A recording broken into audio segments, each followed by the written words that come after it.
ಭಾರತ ಸಾಕ್ಷಿ ಅಧಿನಿಯಮ 2023 ಇಲ್ಲಿವರೆಗೆ Indian ordinance act ಇತ್ತು. Indian ordinance act July 1ನೇ ತಾರೀಕು ನಂತರ ಜಾರಿಗೆಗೊಳಿಸಲಾಗುವುದಿಲ್ಲ. ಭಾರತೀಯ ಸಾಕ್ಷಿ ಅಧಿನಿಯಮ 2023 ಜಾರಿಗೊಳಿಸಲಾಗುವುದು.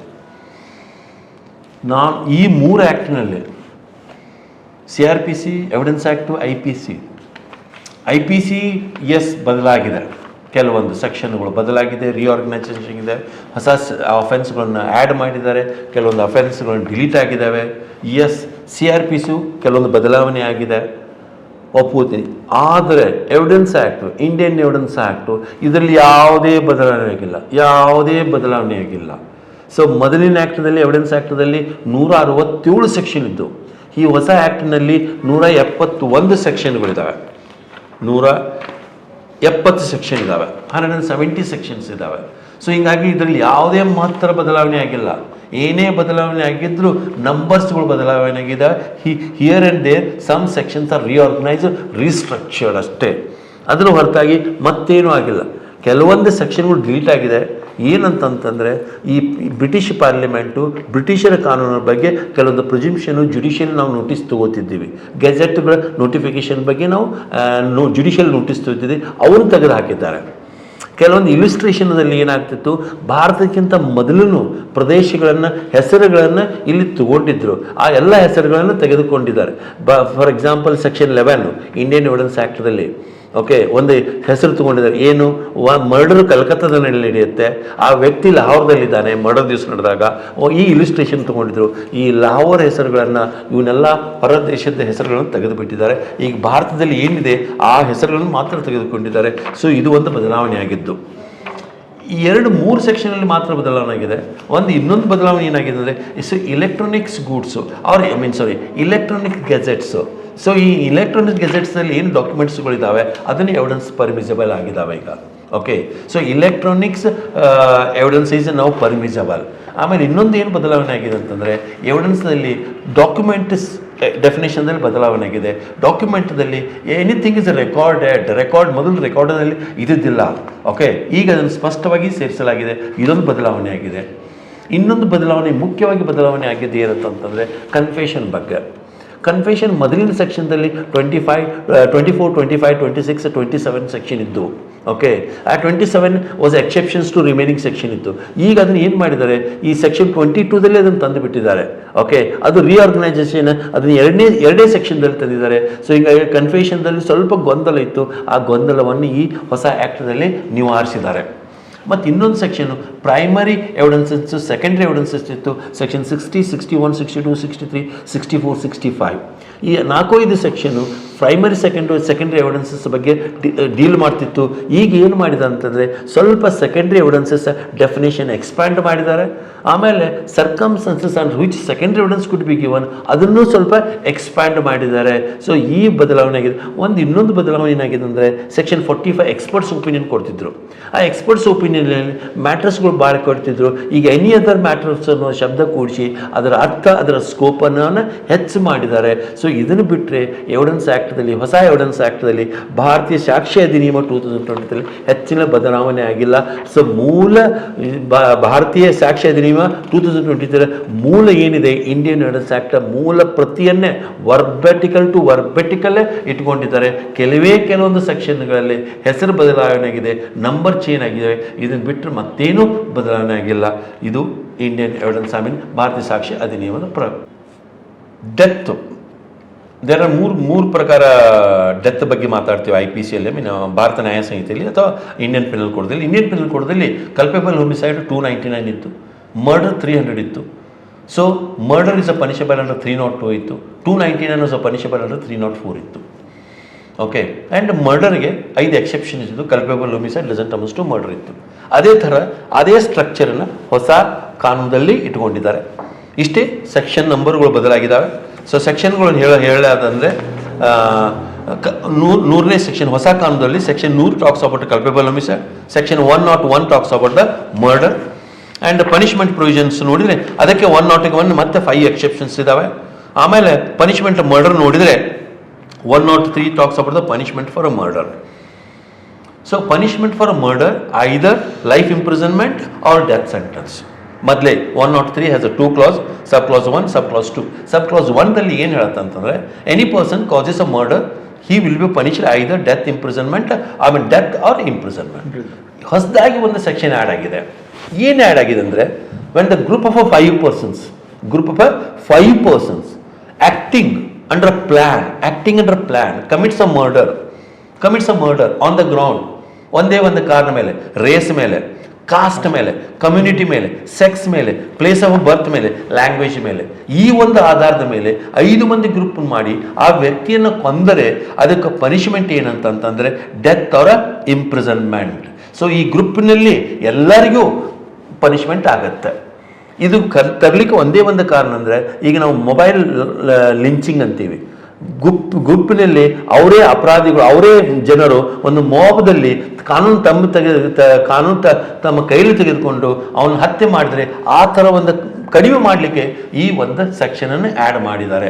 103 ಸಬ್ಸೆಕ್ಷನ್ 2ದಲ್ಲಿ 5 ಮಂದಿ ಕೂಡಿ ಯಾವುದೇ ವ್ಯಕ್ತಿ ಆ ವ್ಯಕ್ತಿಯ ರೇಸ್ ಮೇಲೆ, ಕಾಸ್ಟ್ ಮೇಲೆ, ಕಮ್ಯುನಿಟಿ ಮೇಲೆ, ಲ್ಯಾಂಗ್ವೇಜ್ ಮೇಲೆ, ಆ ವ್ಯಕ್ತಿಯ ಸೆಕ್ಸ್ ಮೇಲೆ, ಈಗ ಭಾಳ ಸಲ ಏನಾಗುತ್ತೆ ಆರ್ಡರ್ ಕಿಲ್ಲಿಂಗ್ ಆಗತ್ತಿರ್ತವೆ. ಫಾರ್ ಎಕ್ಸಾಂಪಲ್ ಈಗ ಇನ್ನೊಂದಿನ ಗೋಹತ್ಯೆ ತಗೊಳ್ಳೋತ್ನಾಗ ಭಾಳ ಮಂದಿ ತಡೆದು ಅವ್ರನ್ನ ಲಿಂಚಿಂಗ್ ಮಾಡ್ತಿರ್ತಾರೆ. ಸೊ ಆ ಅಪರಾಧಗಳನ್ನು ಒಂದು ನಿಯಂತ್ರಣಗೊಳಿಸಿಕೊಳ್ಳೋಕ್ಕೆ ಈ ಸೆಕ್ಷನ್ ತಂದಿದ್ದಾರೆ. ಇದು ಮೊದಲು ಎಲ್ಲಿ ಬರ್ತಿತ್ತಂದರೆ ಮರ್ಡರ್ದಲ್ಲಿ ಬರ್ತಿತ್ತು. ಈಗ ಒಂದೇ ಒಂದು ಫರಕ್ ಏನಂತಂದರೆ 5 ಮಂದಿ ಕೂಡಿ ಮಾಡಿರಬೇಕು, ಮಿನಿಮಮ್ 5 ಮಂದಿ ಕೂಡಿ ಮಾಡಿರಬೇಕು.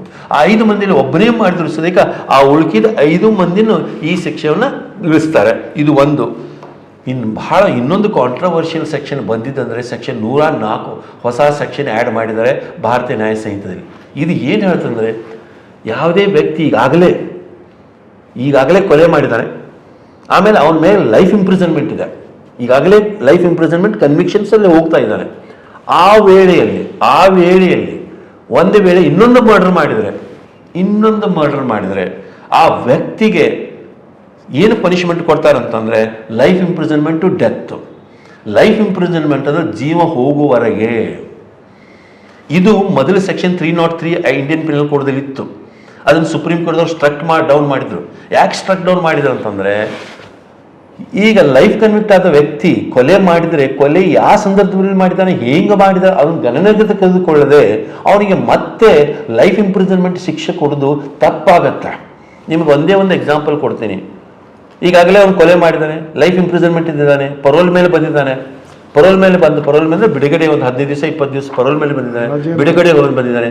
ತನ್ನ ಮನೆಗೆ ಬಂದಾಗ ನೋಡ್ತಾನೆ ಅವಳ ಪತ್ನಿ ಯಾವುದೇ ಒಂದು ಪುರುಷನ ಜೊತೆ ಕಾಂಪ್ರಮೈಸ್ ಪೊಸಿಷನ್ ಇದ್ದಾಗ ಪ್ರೊವೊಕೇಶನ್ ಆಗುತ್ತೆ. ಆ ಟೈಮ್ದಲ್ಲಿ ಪ್ರೊವೊಕೇಶನ್ ಆದಾಗ ಸಹಜವಾಗಿ ಮನುಷ್ಯ ಅವನನ್ನು ಕೊಲೆ ಮಾಡ್ತಾನೆ. ಆ ಸಂದರ್ಭದಲ್ಲಿ ಅವನಿಗೆ ಜೀವನ ಪರ್ಯಂತವರೆಗೆ ಶಿಕ್ಷೆನ ಕೊಡೋದು ಅವಮಾನೀಯ ಆಗುತ್ತೆ. ಯಾಕಂತಂದರೆ ಹಿಂದಿನ ಸರ್ಕಮ್ಸ್ಟೆನ್ಸಸ್ ನೋಡಿ ಅವನಿಗೆ ಶಿಕ್ಷೆ ಕೊಡಬೇಕಾಗತ್ತೆ. ಶಿಕ್ಷೆ ಪ್ರಮಾಣ ಅನುಗುಣ ಅಪರಾಧ ಮಾಡಿದ ಘಟನೆಗೆ ಪ್ರಮಾಣ ಇರಬೇಕು. ಆ ಘಟನೆಯನ್ನು ನೋಡಲ್ದೆ ಸಾಮಾನ್ಯವಾಗಿ ಎಲ್ಲದರಲ್ಲಿನೂ ಜೀವ ಹೋಗುವವರೆಗೆ ಅವನು ಜೈಲಿನಲ್ಲಿ ಇರಬೇಕಾಗತ್ತಂದರೆ ಡೆಫಿನೆಟ್ಲಿ ಈ ಸೆಕ್ಷನ್ ಆರ್ಟಿಕಲ್ 21 ಹೈಲೈಟ್ ಮಾಡುತ್ತೆ. ಈ ಸೆಕ್ಷನ್ನು ಮೊದಲು ಹೇಳಿದ ಹಾಗೆ ಮೊದಲಿನ ಮಿಥುನ್ ಕೇಸಿನ ಪ್ರಕಾರ ಈ ಸೆಕ್ಷನ್ವನ್ನು ಸುಪ್ರೀಂ ಕೋರ್ಟು ಅಥವಾ ಹೈಕೋರ್ಟ್ದವರು ಸ್ಟ್ರಕ್ ಡೌನ್ ಮಾಡ್ತಾರೆ. ಇನ್ನು ಕೊನೆಯದಾಗಿ ಹೇಳೋದಂದರೆ 106 ಸೆಕ್ಷನ್. ಇದು ಬಹಳ ಕಾಂಟ್ರವರ್ಷಿಯಲ್ ಸೆಕ್ಷನ್. ಈ ಸೆಕ್ಷನ್ನು ಹಳೆ ಆದಿಯಲ್ಲಿ 304A ಇತ್ತು. 304A ಏನು ಹೇಳ್ತದಂದರೆ ಯಾವುದೇ ಒಂದು ನಿರ್ಲಕ್ಷ್ಯತೆಯಿಂದ, ಯಾವುದೇ ಒಂದು ಅಜಾಗರೂಕತೆಯಿಂದ, ನೆಗ್ಲಿಜೆನ್ಸ್ ರ್ಯಾಶ್ ಆ್ಯಕ್ಟ್ನಿಂದ ನೀವು ಒಂದು ವೇಳೆ culpable homicide doesn't amounts to murder, ಮನುಷ್ಯನ ಸಾವು ಆದ ನಂತರ 2 ವರ್ಷದವರೆಗೆ ಶಿಕ್ಷೆ ಇತ್ತು ಹಳೆ ಕಾನೂನಲ್ಲಿ. ಏನಾಗಬೇಕು? ನಿರ್ಲಕ್ಷ್ಯತೆಯಿಂದ, ನೆಗ್ಲಿಜೆನ್ಸ್ ರ್ಯಾಶ್ ಅದರಿಂದ ಸಾವು ಸಂಭವಿಸಬೇಕು ಮತ್ತು ಅದು ಕಲ್ಪೇಬಲ್ ಹೋಮಿಸೈಡ್ ಆಗಿರಬಾರ್ದು. ಆ ವೇಳೆಯಲ್ಲಿ 2 ವರ್ಷದವರೆಗೆ ಶಿಕ್ಷೆ ಇತ್ತು. ಈಗ ಬಹಳ ಸಲ ಏನಾಗ್ತಿತ್ತು, ಕಲ್ಪೇಬಲ್ ಹೋಮಿಸೈಡ್ದಲ್ಲಿ ಇನ್ನೂ ಒಂದು 3 ಅಂಶಗಳಿದ್ದಾವೆ. ಯಾವುದೇ ಒಂದು ವ್ಯಕ್ತಿ ಕೃತ್ಯ ಮಾಡಿ ಆ ಕೃತ್ಯದಿಂದ ಸಾವು ಸಂಭವಿಸಿದರೆ ಅವನಿಗೆ 10 ವರ್ಷದವರೆಗೆ ಶಿಕ್ಷೆ ಇರ್ತಿತ್ತು. ಅದು ಸೆಕ್ಷನ್ 100ದಲ್ಲಿ ಬರುತ್ತೆ. ಸೊ ಈಗೇನಾಗುತ್ತೆ, ಸೆಕ್ಷನ್ 100 ಸಬ್ ಕ್ಲಾಸ್ 3 ಆಮೇಲೆ ಇದು 100 ಸೆಕ್ಷನ್ 1A ಕ್ಲಾಸು ಬಹಳ ಕ್ಲಾಶ್ ಆಗುತ್ತೆ. ಸೊ ನಿರ್ಲಕ್ಷ್ಯತೆ ರೆಕ್ಲೆಸ್ನೆಸ್ಸನ್ನು 101 ತರಬೇಕು ಅಥವಾ 106 ತರಬೇಕು ಅನ್ನೋದು ಬಗ್ಗೆ ಭಾಳ ಕನ್ಫ್ಯೂಷನ್ ಇದೆ. ಸೊ ಈ ಒಂದು ಗೊಂದಲವನ್ನು ಈ ಹೊಸ ಕಾನೂನಲ್ಲಿ ಪರಿಹರಿಸಲಿಲ್ಲ. ಆ ರ್ಯಾಶ್ ಆ್ಯಕ್ಟನ್ನು ಒಮಿಟ್ ಮಾಡಬೇಕಾಗಿತ್ತು, ಒಮಿಟ್ ಮಾಡಿಲ್ಲ. ರ್ಯಾಶ್ ಆ್ಯಕ್ಟ್ ಯಾವಾಗಲೂ ಕಲ್ಪೇಬಲ್ ಒಮಿಸೈಡ್ ಆಗುತ್ತೆ.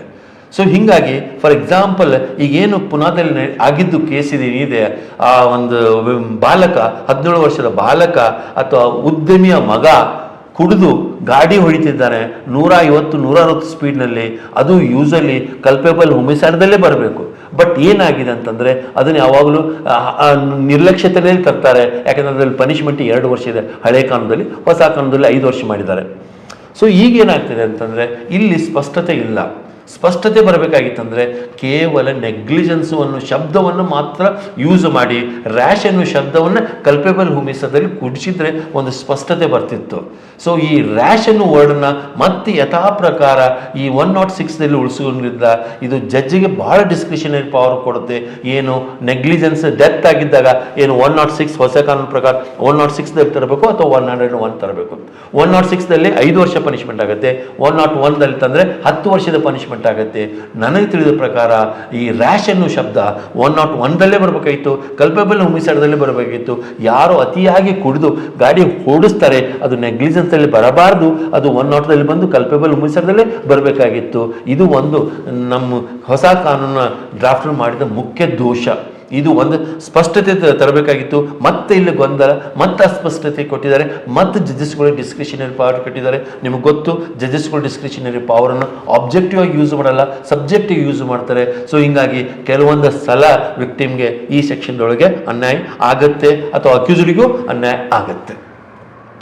ನಾವು ಇನ್ನು ಮುಂದೆ ಬರಬೇಕಾಗಿತ್ತು ಅಂತಂದರೆ ಸೆಕ್ಷನ್ 106 ಸಬ್ ಕ್ಲಾಸ್ 2. 106 ಸಬ್ ಕ್ಲಾಸ್ 2 ಏನು ಹೇಳುತ್ತಂತಂದರೆ ಯಾವುದೇ ವ್ಯಕ್ತಿ ನೆಗ್ಲಿಜೆನ್ಸಿಂದ ರೆಕ್ಲೆಸ್ನಿಂದ ಸಾವು ಸಂಭವಿಸಿತಂತಾರೆ, ಆಕ್ಸಿಡೆಂಟ್ ಆತಂತಂದರೆ ಆಕ್ಸಿಡೆಂಟ್ ಆದ ನಂತರವೇ ಅವನು ಪೊಲೀಸ್ ಸ್ಟೇಷನ್ಗೆ ಹೋಗಿ ಆ ಪೊಲೀಸರ ಮುಂದೆ ಅಥವಾ ಮ್ಯಾಜಿಸ್ಟ್ರೇಟ್ ಮುಂದೆ ರಿಪೋರ್ಟ್ ಮಾಡಬೇಕು. ಒಂದು ವೇಳೆ ಆ ವ್ಯಕ್ತಿ ರಿಪೋರ್ಟ್ ಮಾಡಲಿಲ್ಲ ಅಂತಂದರೆ ಆ ವ್ಯಕ್ತಿಗೆ 10 ವರ್ಷದವರೆಗೆ ಪನಿಷ್ಮೆಂಟ್ ಕೊಡುವಂಥ ಪ್ರವಿಧಾನವನ್ನು ಈ ಸೆಕ್ಷನ್ 106 ಸಬ್ ಕ್ಲಾಸ್ 2ದಲ್ಲಿ ಮಾಡಿದ್ದಾರೆ. ಇಲ್ಲಿ ಏನಾಗುತ್ತಂತಂದ್ರೆ ಅಪರಾಧ ಆದ ಮೇಲೆ ಆಕ್ಸಿಡೆಂಟ್ ಆದ ಕೂಡಲೇ ಅವನು ರಿಪೋರ್ಟ್ ಮಾಡಬೇಕು. ಸಾಮಾನ್ಯವಾಗಿ ಏನಾಗುತ್ತಂತಂದರೆ ಆಕ್ಸಿಡೆಂಟ್ ಆದಮೇಲೆ ಘಟನೆ ನಡೆದ ಕೂಡಲೇ ಏನಾಗುತ್ತೆ ಅಂದರೆ ಡ್ರೈವರ್ಗೆ ತನ್ನ ಜೀವ ಉಳಿಸ್ಕೊಳ್ಳೋ ಒಂದು ಅಂಜಿಕೆ ಇರುತ್ತೆ. ಯಾಕಂದರೆ ಅವನು ಮಂದಿ ಕೈಯಲ್ಲಿ ಸಿಕ್ಕಿದ್ರೆ ಮಂದಿ ಬಡ್ದು ಬಿಡ್ತಾರೆ, ಅವನಿಗೆ ಗಾಯ ಮಾಡಿಬಿಡ್ತಾರೆ. ಸೊ ಸಾಮಾನ್ಯವಾಗಿ ಒಂದು ವೇಳೆ ಪಬ್ಲಿಕ್ ಪ್ಲೇಸ್ದಲ್ಲಿ ಆಕ್ಸಿಡೆಂಟ್ ಆಯಿತು, ಒಂದು ಮಗು ತೀರ್ಕೋತು ಅಥವಾ ಒಂದು 2-3 ಮಂದಿ ತೀರ್ಕೊಂಡ್ರು ಅಂತಂದರೆ ಅವನು ಸಾಮಾನ್ಯವಾಗಿ ವೆಹಿಕಲನ್ನು ಬಿಟ್ಟು ಓಡಿ ಹೋಗಿಬಿಡ್ತಾನೆ. ಆಮೇಲೆ ಅವನು ಹೊಳ್ಳಿ ಬಂದು ಪೊಲೀಸ್ ಸ್ಟೇಷನ್ ರಿಪೋರ್ಟ್ ಮಾಡೋದು ಸ್ವಲ್ಪ ಕಷ್ಟ. ಯಾಕಂದರೆ ಅವ್ನು ಓಡಿ ಹೋಗಿ ಅವನಿಗೆ ಗಾಯ ಆಗ್ಬೋದು, ಓಡಿ ಹೋಗಿ ಅವನೇ ಬಾವಿಯಲ್ಲಿ ಬೀಳ್ಬೋದು ಅಥವಾ ಅವನೇ ಎಲ್ಲೋ ಬಿದ್ದು ಅನ್ಕಾನ್ಸಿಯಸ್ಸು ಆಗ್ಬೋದು. ಆಮೇಲೆ ಅವ್ನು 3-4 ದಿವಸದ ಮೇಲೆ ಕಾನ್ಸಿಯಸ್ ಬಂತು, ಆಮೇಲೆ 4ನೇ ಅಥವಾ 5ನೇ ದಿವಸ ಪೊಲೀಸ್ ಸ್ಟೇಷನ್ಗೆ ರಿಪೋರ್ಟ್ ಕೊಟ್ಟರೆ ಅಂತಂದರೆ ಈ ಸೆಕ್ಷನ್ ಲಾಗು ಆಗುತ್ತೆ. ಇಲ್ಲಿ ಏನೊಂದು ಸ್ಪಷ್ಟತೆ ಬೇಕಾಗಿತ್ತು ಅಂತಂದರೆ ಉದ್ದೇಶಪೂರ್ವಕವಾಗಿ ರಿಪೋರ್ಟ್ ಮಾಡಲಿಲ್ಲ ಅಂದರೆ ಮಾತ್ರ ಓಕೆ, ಉದ್ದೇಶ ಇಲ್ಲದೆ ಅನಿವಾರ್ಯ ಕಾರಣಗಳನ್ನು ರಿಪೋರ್ಟ್ ಮಾಡಲಿಕ್ಕೆ ಆಗಲಿಲ್ಲ ಅಂತಂದರೆ ಈ ಸೆಕ್ಷನ್ ಅಪ್ಲೈ ಮಾಡಬಾರ್ದು. ಸೊ ಹೀಗಾಗಿ ಇಲ್ಲಿ ಏನು ಒಂದು ಸ್ಪಷ್ಟತೆ ಬೇಕಾಗಿತ್ತು ಅಂತಂದರೆ ಯಾವ ವ್ಯಕ್ತಿ ಆಕ್ಸಿಡೆಂಟ್ ಮಾಡಿ ಓಡಿ ಹೋಗಿ ಉದ್ದೇಶಪೂರ್ವಕವಾಗಿ ಆ ಆಕ್ಸಿಡೆಂಟನ್ನು ಮುಚ್ಚಿಡ್ತಾನೆ ರಿಪೋರ್ಟ್ ಮಾಡ್ತಾನೆ ಅಂಥವ್ರಿಗೆ ಮಾತ್ರ ಈ ಸೆಕ್ಷನ್ ಅಪ್ಲೈ ಆಗಿತ್ತು. ಬೇರೆ ಯಾವುದೇ ಕಾರಣದಿಂದ ಅವ್ನು ರಿಪೋರ್ಟ್ ಮಾಡೋಕ್ಕೆ ಆಗಲಿಲ್ಲ ಅಂತಂದರೆ ಈ ಸೆಕ್ಷನನ್ನು ಕಾನೂನನ್ನು ಅಪ್ಲೈ ಮಾಡಲೇಬಾರ್ದಾಗಿತ್ತು. ಆದರೂ ಈಗ ಹೇಳ್ತೀನಿ, ಈ ಸೆಕ್ಷನ್ ಬಗ್ಗೆ ಲಾರಿ ಅಸೋಸಿಯೇಷನ್ದವ್ರು ಸ್ಟ್ರೈಕ್ ಮಾಡಿದ್ರು. ಅವಾಗ ಮಿನಿಸ್ಟರ್ಸ್ಗಳು ಅವ್ರಿಗೆ ಆಶ್ವಾಸನೆ ಕೊಟ್ಟಿದ್ರು, ಸೆಂಟ್ರಲ್ ಗೌರ್ಮೆಂಟ್ ಮಿನಿಸ್ಟರ್ಗಳು ಸೆಕ್ಷನ್ 106 ಸಬ್ ಕ್ಲಾಸ್ 2 ನಾವು ನೋಟಿಫೈ ಮಾಡಲ್ಲ, ಅದನ್ನು ವಿದರ್ಡ್ ಮಾಡ್ತೀವಿ ಅಂತ ಹೇಳಿದ್ದಾರೆ. ಸೊ ಹೀಗಾಗಿ ಈ ಸೆಕ್ಷನ್ ಇನ್ನೂವರೆಗೆ ನೋಟಿಫೈ ಆಗಿಲ್ಲ, ಇದು ವಿದರ್ಡ್ ಆಗಿದೆ. ಸೊ ಇದರಲ್ಲಿ ಸ್ವಲ್ಪ ಮಾರ್ಪಾಡತೆ ಬೇಕಾಗಿತ್ತು. ಇನ್ನು ಕೊನೆಯದಾಗಿ ಏನು ಹೇಳೋದು ಅಂತಂದರೆ ಸ್ನ್ಯಾಚಿಂಗು, ಈ ಚೈನ್ ಸ್ನ್ಯಾಚಿಂಗು, ಈ ಮೂವೇಬಲ್ ಪ್ರಾಪರ್ಟಿ ಸ್ನ್ಯಾಚಿಂಗ್ ಭಾಳ ಆಗ್ತಾ ಇದೆ ಈಗಿನ ಕಾಲದಲ್ಲಿ. ಓಕೆ, ಇಲ್ಲಿವರೆಗೆ ಹಳೆ ಕಾಲದಲ್ಲಿ ಇದು ಐದರ್ ಥೆಫ್ಟ್ದಲ್ಲಿ ಬರ್ತಿತ್ತು, ರಾಬರಿಯಲ್ಲಿ ಬರ್ತಿತ್ತು. ಕೆಲವರು ರಾಬರಿಯಲ್ಲಿ ಆಗ್ತಿದ್ರು, ಕೆಲವರು ಥೆಫ್ಟ್ದಲ್ಲಿ ಆಗ್ತಿದ್ರು. ಹೀಗಾಗಿ ಗೊಂದಲ ಇತ್ತು. ಈಗ ಈ ಹೊಸ ಕಾಲದಲ್ಲಿ ಸ್ಪಷ್ಟನೆ ಮಾಡಿದ್ದಾರೆ, ಯಾವುದೇ ವ್ಯಕ್ತಿ ಸ್ನ್ಯಾಚಿಂಗ್ ಮಾಡಿದಾಗ ಫೋರ್ಸಿಬಲಿ ಆಗಲಿ ಅಥವಾ ಸ್ಪೀಡಿಲಿ ಆಗಲಿ ಕ್ವಿಕ್ಲಿ ಆಗಿ ಸ್ನ್ಯಾಚಿಂಗ್ ಮಾಡಿದಾಗ ನಾವು it has been considers a theft. So ಆ ಥೆಫ್ಟಿಗೆ ಸ್ವಲ್ಪ ಪನಿಷ್ಮೆಂಟ್ ಹೆಚ್ಚಿಗೆ ಕೊಟ್ಟಿದ್ದಾರೆ. ಸೊ ಈ ಸೆಕ್ಷನ್ ಅದು 301 ನಿಮಿಷ ಸೆಕ್ಷನ್ 304, 305ದಲ್ಲಿ ಬರುತ್ತೆ. ಓಕೆ. ಸೊ ನಾವು extended to 3 years, punishment 3 years ಇದೆ. ಸೊ ಇಲ್ಲಿ ಥೆಫ್ಟ್ 304 ಸ್ನ್ಯಾಚಿಂಗ್ ಅಂತ ಸ್ಪಷ್ಟವಾಗಿ ಹೇಳಿದ್ದಾರೆ. Suddenly, quickly or forcibly. Forcibly ಅನ್ನೋ ಒಂದು ಶಬ್ದವನ್ನು ಯೂಸ್ ಮಾಡಿದ್ದಾರೆ ಸ್ನ್ಯಾಚಿಂಗ್ದಲ್ಲಿ. ಫೋರ್ಸಿಬಿಲಿ ಅಂದರೆ ವಿತ್ ಫೋರ್ಸ್, ವಿದೌಟ್ ಫೋರ್ಸ್ ಹೇಳಿಲ್ಲ. ಒಂದು ವೇಳೆ ವಿತ್ ಫೋರ್ಸ್ ಯೂಸ್ ಮಾಡಿದರೆ it cannot be snatching, it ought to be robbery ಆಗಲೇಬೇಕು. ಯಾಕಂತಂದರೆ ಥೆಫ್ಟ್ ಅಂತಂದರೆ ಯಾವ ವ್ಯಕ್ತಿಯ ನಾಲೆಜ್ ಇಲ್ಲದೆ ತೆಗೆದುಕೊಳ್ಳೋದು ಹೋಗೋದಾಗಿರುತ್ತೆ. ಸೊ ಒಂದು ವೇಳೆ ಆ ವ್ಯಕ್ತಿಗೆ ತಿಳಿದು ಆ ವ್ಯಕ್ತಿ ಮೇಲೆ ಫೋರ್ಸ್ ಯೂಸ್ ಮಾಡಿದಂಥದ್ದೇ ಅದು ಥೆಫ್ಟ್ದ ಕ್ಯಾರೆಕ್ಟರಿಸ್ಟಿಕ್ ಅಲ್ಲ, ಅದು ರಾಬರಿ ಕ್ಯಾರೆಕ್ಟರಿಸ್ಟಿಕ್ಕೆ. ಹೀಗಾಗಿ ರಾಬರಿ ಆ್ಯಕ್ಷನ್ಸೇ ಅಪ್ಲೈ ಮಾಡಬೇಕಾಗತ್ತೆ. ಸೊ ಇವು ಒಂದು ನನಗೆ ತಿಳಿದ ಪ್ರಕಾರ ಈ ಒಂದು 5-6 ಅಂಶಗಳನ್ನು ನಿಮ್ಮ ಮುಂದಿಟ್ಟಿದ್ದೇನೆ.